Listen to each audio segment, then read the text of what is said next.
그나마 눈으로 보면 거의 수직으로 서 있는 건물이 있어 전체적으로 안정적으로 보인다. 그러나 안을 들여다보면 기울어진 건물로 인해 계속해서 상당한 압력이 가해지고 있다. Because of the asymmetrical design of these structures, so the hotel will experience permanent deformations. This deformation is actually irreversible. So once they deform in the other direction, the one directions, they will not go back to the other directions. 오랜 세월을 기울어진 채 서 있는 피사의 사탑은 세기의 미스터리라고 불린다.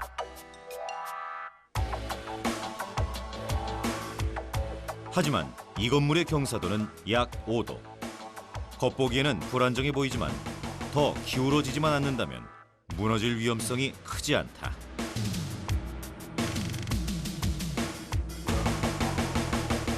피사의 사탑은 아직 무게중심은 안쪽에 있습니다. 안쪽에 있어요. 다만 그 지반이 약해갖고서 자꾸 지반이 가라앉는 것이에요. 그래서 지반이 가라앉기 때문에 이게 기울어져 가는데 점점 가라앉아가지고서 무게중심이 바깥으로 빠져나가면은 그럼 100% 무너지는 거죠.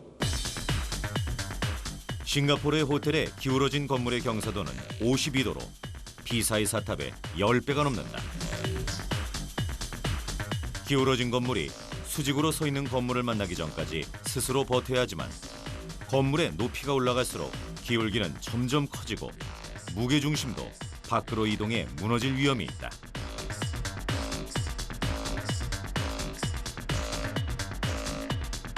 그렇다면 52도로 기울어진 건물이 버틸 수 있는 높이는 어느 정도인지 호텔 모형으로 실험을 해봤다. 한 층씩 쌓아지는 건물.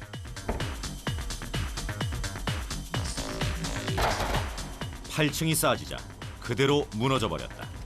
다시 말해 이 순간에 무게중심이 건물 밖으로 이동한 것이다.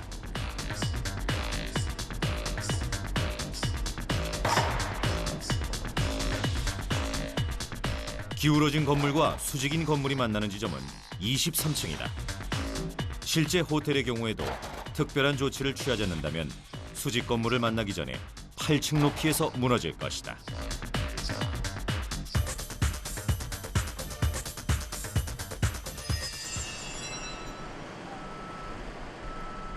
신바 프로젝트는 52도의 경사도를 해결해야 하는 조건 때문에 시공사 선정부터 난항을 겪었고 중도 포기하는 업체까지 나왔다. 수혜는 2010년 9월까지. 결국 14개의 세계적인 건설 회사들과의 경쟁 속에서 최종 선정된 시공사는 한국의 한 업체였다. 심사관들의 마음을 사로잡은 이유는 무엇보다 52도의 경사를 해결할 수 있는 빠르고 안전한 신기술을 제시했기 때문이다. 처음에 저희가 이 구조 분석을 했을 때 첫 번째로는 이제 지지대를 대는 방법으로 했었는데 그것으로 부족해가지고 바깥에서 당겨보자 한번. 바깥에서 당겨보자 이렇게 이제 아이디어가 나왔고 그 바깥으로 당기려고 하다 보니까 실질적으로 그 여러 가지 제약 조건이 있습니다. 건물 옆으로 아주 고속도로가 지나가서 바깥에서 당길 수 있는 그런 상황이 아닙니다. 저희 그 위치 자체가. 그러면은 바깥에서 당기는 거를 똑같은 효과를 내면서 다른 방법이 없겠느냐. 그래가지고 나온 게 이제 포스텐션을 갖다가 이 벽체 안에다 심는 방법이 나온 겁니다. 수많은 시행착오 끝에 선택된 포스트 텐션 공법. 포스트 텐션이란 강철로 만들어진 강연선을 건물에 삽입해 적절한 힘으로 선을 당기는 공법을 말한다.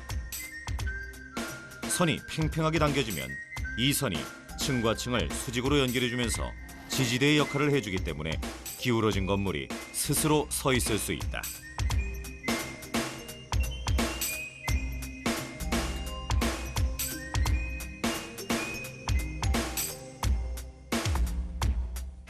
힘의 균형을 이용한 건데요. 이 건설이 끝난 다음에 그 지지대를 이제 시공 중에 필요했던 지지대를 제거를 해도 그 포스텐션 힘이 작용되고 또 지탱하고 있는 맞은편 건물에 또 다시 그 포스텐션을 작용시켜서 말하자면 이중 장치를 해서 건물을 지탱시킨 겁니다. 지금까지 포스트 텐션 공법은 교각에 많이 사용돼 왔다.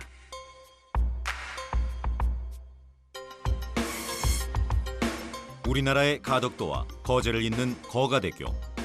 전체 길이 8.2km의 대형 교각인 이 대교에서 3.7km는 수중 터널인 진매 터널로 만들어지고 있다. 건설 중인 진매 터널의 한 블록. 여기에도 포스트 텐션 공법이 활용됐다.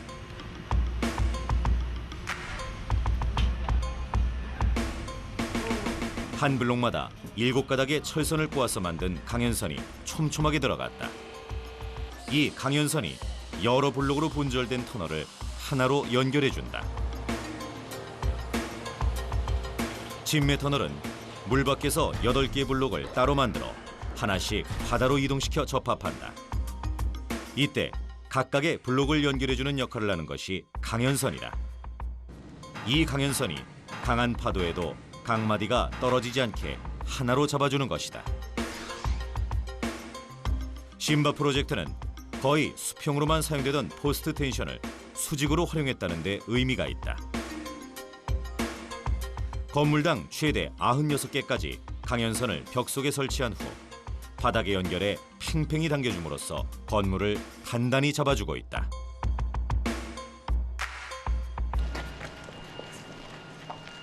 심바 프로젝트에서 포스트 텐션을 설치한 현지 업체. 이것이 건물에 사용한 포스트 텐션을 축소한 모형이다. 강연선을 이루고 있는 7개의 철선은 각각 일반 철근의 약 5배의 강도를 갖고 있다. Having the strand made up of 7 individual wires, which are small, gives it a flexibility so you can bend it, which if this would be one single bar, same diameter, it would be too stiff and you couldn't bend it. So you have here a mock-up. You see here one tendon where we have no strands inside. So you can see here the casting and the open hole where we would install the strands. And then after the strands are in, we put the anchor block on, which is this one here.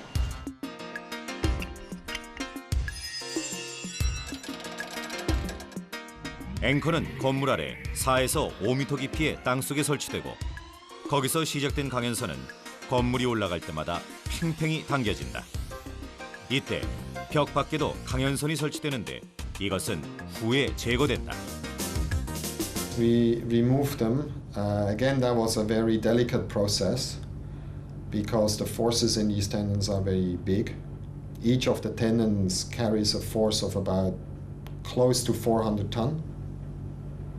This is a lot of force, and we had per wall, I believe, 12 to 14 tendons.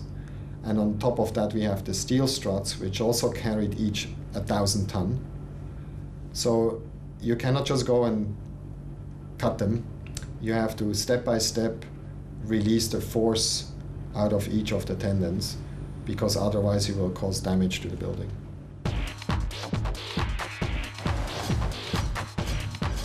심바 프로젝트는 포스트 텐션 공법을 이용해 시공 기간을 단축시킬 수 있었다. 만약 강연선 없이 건물을 올렸다면 수많은 지지대를 이용해 기울어진 벽을 지탱시켜야 했기 때문이다. 그러나 포스트 텐션 공법에도 한계는 있다. 땡긴다는 것은 힘을 주는 상태거든요. 힘을 주는 힘에 비해서 콘크리트 강도가 낮아지면 이제 균열이 생기게 되는 것입니다. 물론 이제 균열이 발생되는 원인으로는 이제 수축이라든가 이런 것도 있는데 일반적으로 힘이 약해지면 그만큼 이제 균열이 발생하는 거고요. 그러니까 그 힘을 보다 강도가 높아야 되기 때문에 고강도가 꼭 필요한 것입니다. 고강도 콘크리트를 사용할 경우 건물에 가해지는 하중을 얼마나 견딜 수 있을까? 일반 건물에 사용되는 콘크리트와 고강도 콘크리트를 비교해봤다. 먼저 일반 건물에 사용되는 30메가파스칼의 콘크리트. 메가파스칼은 콘크리트의 강도를 나타내는 단위다.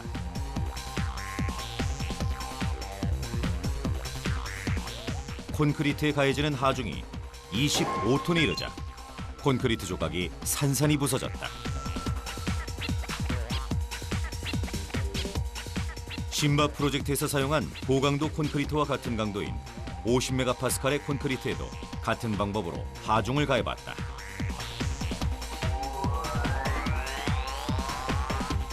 하중이 60톤에 이르자 부서진 콘크리트. 30메가파스칼보다 2.5배 강했다. 마지막으로 앵커를 설치할 때 사용되는 콘크리트와 같은 강도인 샘플로 실험을 했다. 100메가파스칼의 고강도 콘크리트다.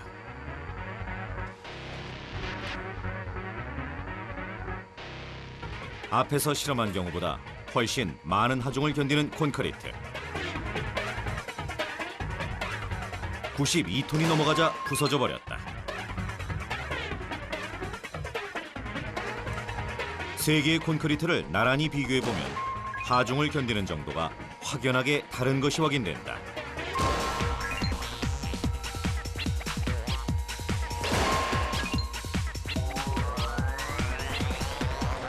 일반 콘크리트에서는 일정한 그 높이를 하기 위해서는 큰 면적이 필요합니다. 그래서 공간의 효율성이라든가 이런 게 상당히 이제 나빠지는데요. 우리가 고강도 콘크리트를 하게 된 계기는 이제 그 일정한 면적에서 큰 힘을 받을 수 있기 때문에 그 기둥이나 건물을 슬립하게 그 이제 사람으로 따진다면 이제 날씬하게 이제 지을 수 있는 겁니다. 그래서 공간의 효율성을 높여서 거주하는 사람들의 쾌적성을 높일 수 있는 겁니다. 신바 프로젝트에서 고강도 콘크리트를 사용하지 않았다면 강연선을 견디기 위해 건물의 벽이 매우 두꺼워졌을 것이다. 이로써 디자인과 안전성을 모두 만족시켰다. 건설이 되는 동안 안정성을 높이기 위해 사용된 또 다른 첨단 기술도 있다. 건물 전체에 센서를 설치해 벽체의 균열이나 작은 변화 하나까지 24시간 체크했다.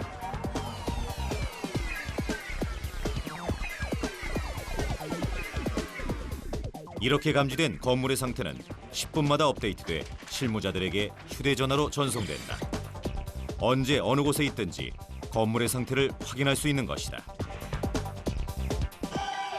그래서 이상이 발생되는 경우에 이제 바로 이제 SMS로 각 공사 담당자하고 설계자한테 통보가 되게 돼 있고, 그래서 만약에 이상이 발생됐다, 그럼 바로 이제 재해석을 하고 아니면 공법을 변경한다든지 해가지고 보강 조치를 하든지 뭐 이렇게 해서 이제 현장을 이끌어 나갔습니다. 중력을 거스르는 52도의 기울기. 여기에는 많은 과학 기술이 숨어 있다.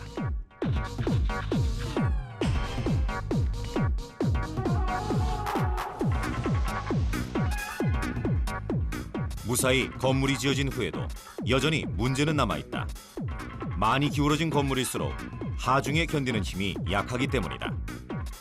비스듬히 서 있을 때 작은 충격에도 넘어지기 쉬운 것과 같다. 취약점을 극복할 수 있었던 열쇠가 건물 벽의 철골 구조에 숨어 있다.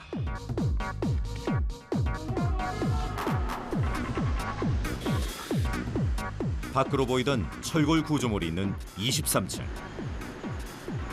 이곳은 기울어진 건물과 수직인 건물이 만나는 지점인데 이 구조물을 통해 양 건물에 가해지는 하중이 조절된다.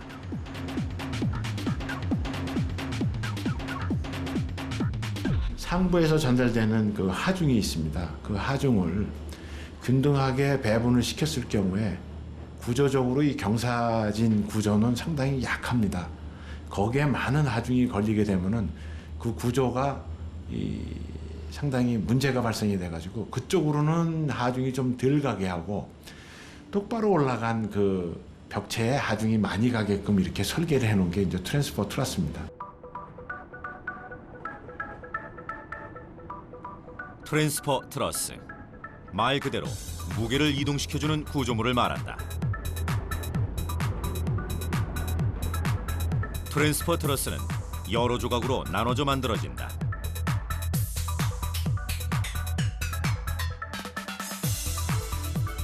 각각의 조각은 건물 밖에 지상에서 만들어진 후 크레인을 이용해 해당 높이의 건물벽으로 이동된다.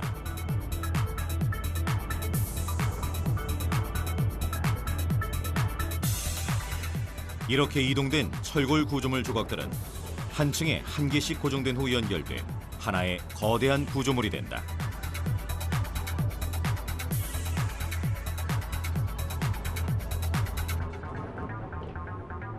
일하는 사람과 비교해보면 그 크기를 실감할 수 있다.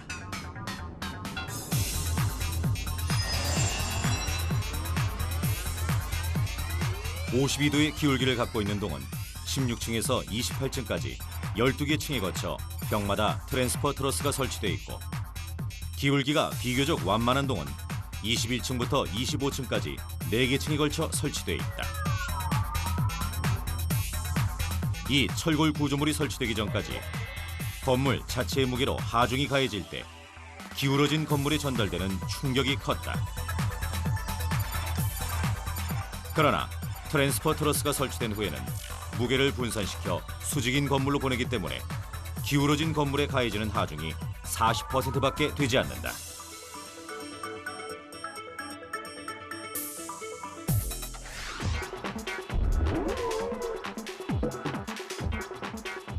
최대 52도나 기울어진 건물을 안전하게 지었다는 것 외에도 이 프로젝트가 사람을 놀라게 하는 이유는 또 있다. It's pretty magnificent. It's big. It's very huge and It's quite amazing because a few years ago there was nothing. There was just a sea, and now there's tree structures, which looks. When I first looked at it, it was like nothing on the ground, and within like a year, it was all up. So I think it's quite an amazing feat. 건축공학의 기술적인 평가로 본다면 적정한 공사 기간, 적정한 공사비 안에서 완성시켜야 되는 것이 최대의 목표이고 기술자들의 역할 또는 숙명이라고 얘기할 수 있는데, 정해진 기간과 정해진 금액 안에서 여하이 투자에 대한 효율을 높이면서 완성시키느냐 하는 게 최대의 기술일 겁니다.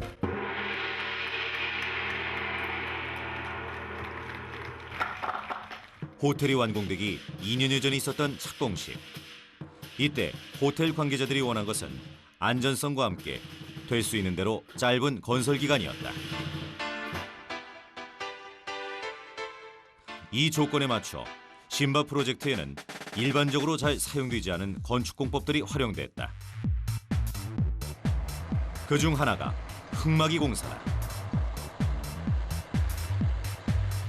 2008년 호텔이 올라가기 전에 땅을 파고 기초를 다지는 터파기 현장. 토합과 수압을 막는 벽을 세우는 흙막이 공사가 한창인데 형태가 원형이다. 이런 형태는 우리나라 건설 현장에서는 보기 힘든 것이다.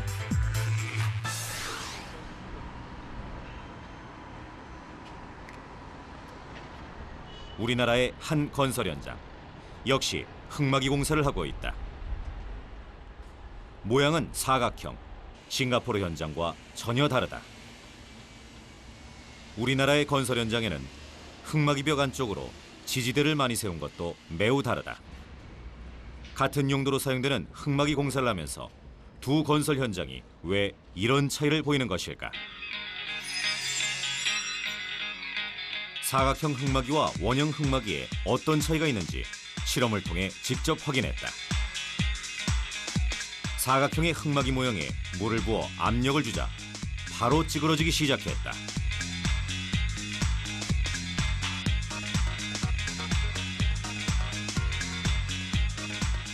그러나 원형 흙막이 모형의 경우 똑같이 물을 부어줘도 거의 변형이 일어나지 않았다.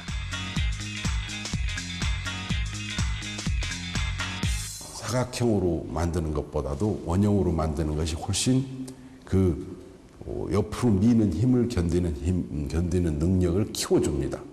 그런 원형은 바깥에서 작용하는 힘이 균질하게 이렇게 작용하면 자체적으로 힘을 견뎌내서 소위 압축력만 작용하거든요. 원형에 비해 사각형은 옆에서 미는 힘에 약하기 때문에 사각형 흑막이 벽은 수압과 토압에 무너지기 쉽다.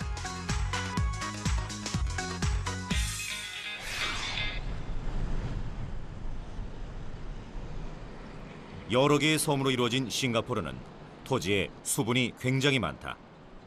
또한 10m 정도 파내려가면 안반이 나오는 우리나라와 달리 30에서 40m를 파고 들어가야 안반이 나온다. 특히 호텔이 서 있는 곳은 바다를 메운 간척지이기 때문에 수압과 토압이 더욱 크다.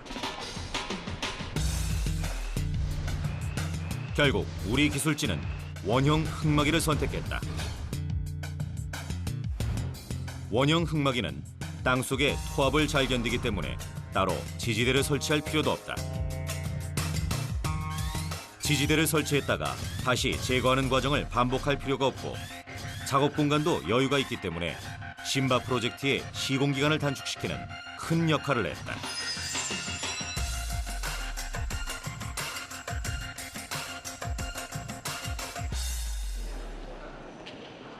현재 호텔 이용객이 사용하고 있는 건물 중앙의 엘리베이터에는 시공 기간을 단축시킬 수 있었던 또 하나의 비결이 숨어 있다.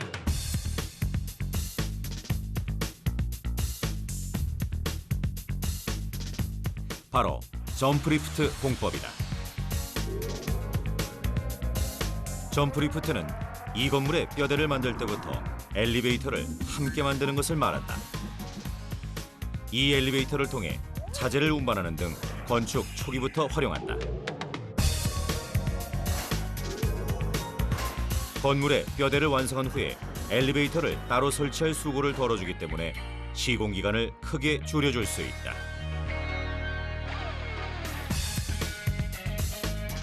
여러 가지 건축 기술이 집약된 신바 프로젝트. 이런 기술을 바탕으로 48시간마다 건물이 한 층씩 올라갈 수 있었고 2년여 만에 황량했던 바닷가에 지하 3층, 지상 55층의 고층 빌딩이 세워졌다.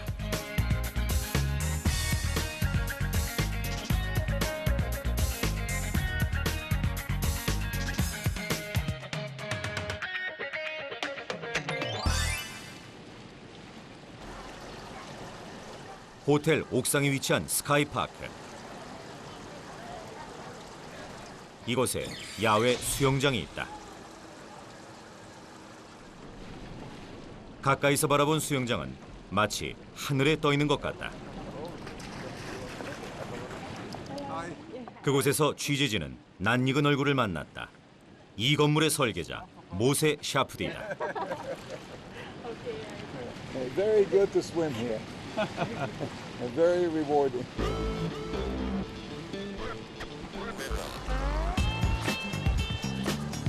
싱가포르 전경을 한눈에 볼 수 있는 전망을 갖추고 있는 이 수영장은 모세 샤프디가 이 호텔에서 가장 좋아하는 곳이다.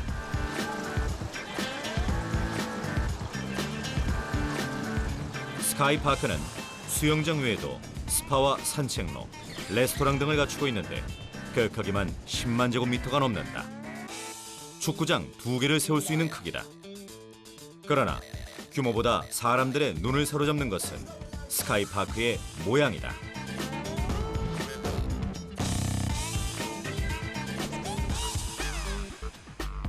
스카이파크의 한쪽은 밑에서 받치고 있는 호텔 건물보다 위태롭게 튀어나와 있다. 그 길이만 65m다. And so we created these supports, and on top of that sat the park. And because I made it asymmetrical, short on one side and very extending on the other, I thought it looks like a boat. So I made it a boat. It's like a ship moving through the sky.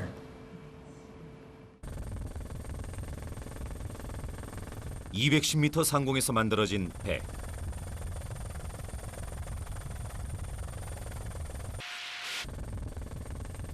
사방에서 살펴봐도 특별한 지지대가 보이지 않는다. 전보역 있기 넉 대 크기의 하늘공원이 어떻게 건물 위에 앉을 수 있었던 것일까? 호텔이 완공되기 9개월 전 스카이파크가 만들어지고 있다. 스카이파크의 뼈대는 조각으로 나눠져 모두 지상에서 만들어졌다.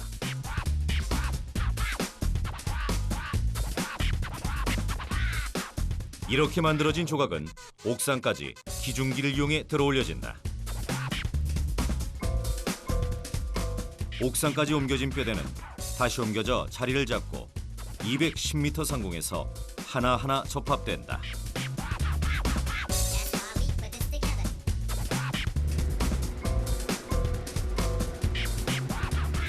이 작업을 위해 심바 프로젝트 팀은 또 다른 특수 장비를 만들어야 했다.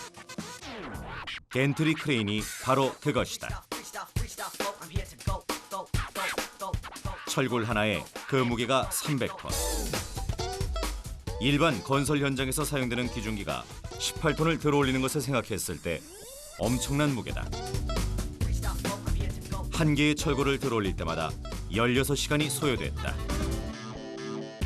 한 번 들어올릴 때 이 들어올리는 물량, 그 크기 자체가 약 300톤 정도가 됩니다. 전보여객기에 승객을 다 태우고 수화물을 싣고 이륙을 할 때 걸리는 무게가 300톤입니다. 그 무게를 와이어에서 들어올려서 제자리에 앉히는 걸로 이렇게 했습니다. 스카이파크 건설에서 사용된 기중기는 300톤 이상의 무게를 들어올릴 수 있는 특수 기중기다. 이 기중기를 통해 조각조각 들어올린 뼈대는 강연선으로 간단히 연결된다. 이렇게 만들어진 전체 철골 구조의 무게는 7,700톤.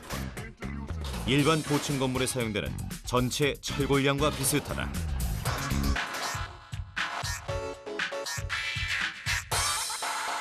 It is the first time to build such a big scale steel structures on the top of towers, particularly connecting three towers by Skypark. I think it's the first time all over the world.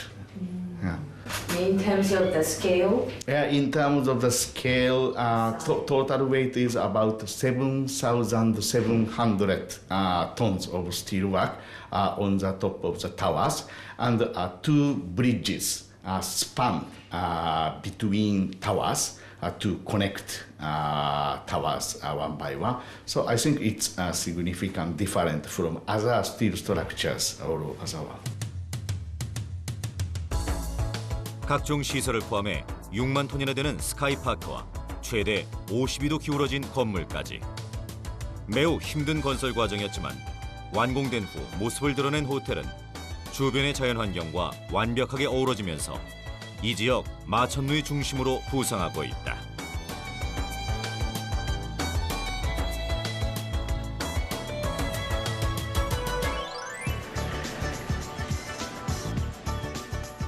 사실 이러한 호텔의 모습에는 싱가포르 전체 도시계획이 들어있다.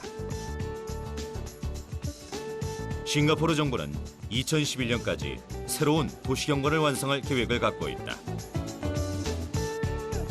호텔 설계도에 대한 심사를 할 때부터 정부는 새로운 도시 전체에 대한 큰 그림을 그리고 있었던 것이다. These are all very unique designs which again will help to attract people to come to Singapore, to come down to Marina Bay. The design of the hotel towers is very unique. It also responds very well to the context. The designer, Mushi Safdie, has chosen a glass facade for the facade that fronts onto the Marina Bay. This allows the reflection of the sky and the water in the design of the facade. Whereas on the other side, fronting onto the East Coast Parkway and the future Bayfront Avenue, there are a series of tiered landscape planters. And so this side is more softer, greener, and this relates to the upcoming gardens at Marina South, which will be completed in 2 years' time. So again, the design relates very well to the detailed context at a local level.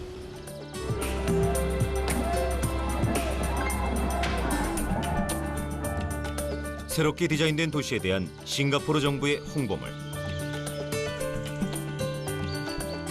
새로운 도시 계획에서 가장 중심이 되는 것은 바로 심바 프로젝트의 호텔이다.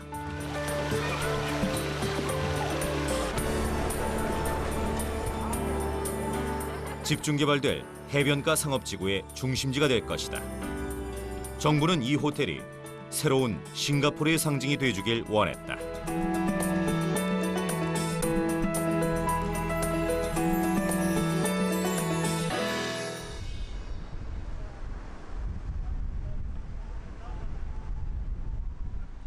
예술품처럼 기하학적인 모습의 비정형 건축물에 대한 선호는 전 세계적인 추세다. 정원과 연결되어 있는 첫 번째 층은 한국 건축가협회에서 개최된 세미나. 영국에서 조빙된 유명 건축가가 발표한 특강의 주제는 비정형 건축이었다. 그는 21세기에 비정형 건축이 비약적으로 발전할 수 있었던 이유를 기술공학의 발전에서 찾았다. And what is really interesting is that as a design tool, it has activated a lot of lateral technologies from the shipbuilding, car industry, and aerospace that had been available for many years, and their insemination into architecture has been extremely helpful in manufacturing, complex buildings. There have been in the last, 3 years, incredible improvements. But the technology for manufacturing is old. It's just the accessibility to architects that is very, very new. 누가 더 높은 건물을 지을 수 있느냐가 건축 기술의 척도였던 적이 있었다. 그러나 지금은 누가 더 상상한 것과 유사한 비정형 건물을 빠르고 안전하게 만들 수 있느냐가 기술의 척도다. 현대사회가 도시에 새로운 숨결을 불어넣어줄 창의적인 건축물을 원하기 때문이다.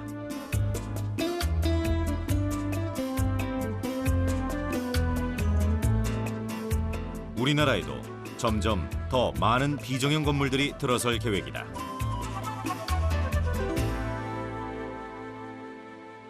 때에 따라서는 도시 내부에서 또는 그 사회에서 랜드마크적인 역할을 하려는 그러한 역할을 부여하는 건물인 경우에는 지금보다 더 어려운 기술을 요구하는 비정형적인 건물의 설계는 점차 더 늘어날 것으로 생각이 됩니다.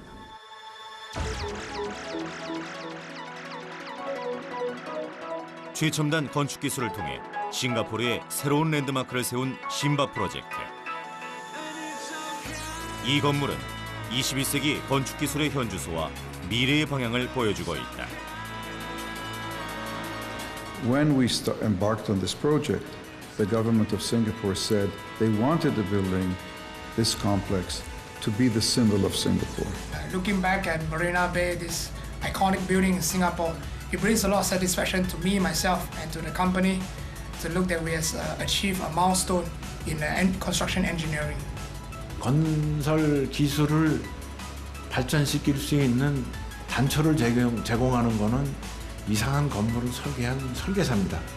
그렇지만은 그거를 현실화시키고 엔지니어링 능력을 갖다가 키워나가는 경우는 부조 엔지니어하고 그다음에 M&E 전기 설비 엔지니어들입니다. 그 사람들의 뒷받침이 없이는 저런 건물은 결국은 성사가 될 수 없습니다. 그런 쪽에서 보면은 이 엔지니어링 기술 부분의 기여가 상당히 큰 게 아니냐 이런 생각을 합니다. 우리는 머지않은 시기에 지금까지 한 번도 보지 못한 모습의 비정형 건축물을 보게 될 것이다. 이것을 가능하게 하는 원천이 과학기술이다. 상상한 것을 현실로 만드는 힘. 이제 인간은 과학기술을 통해 또 다른 한계에 대한 도전을 시작했다.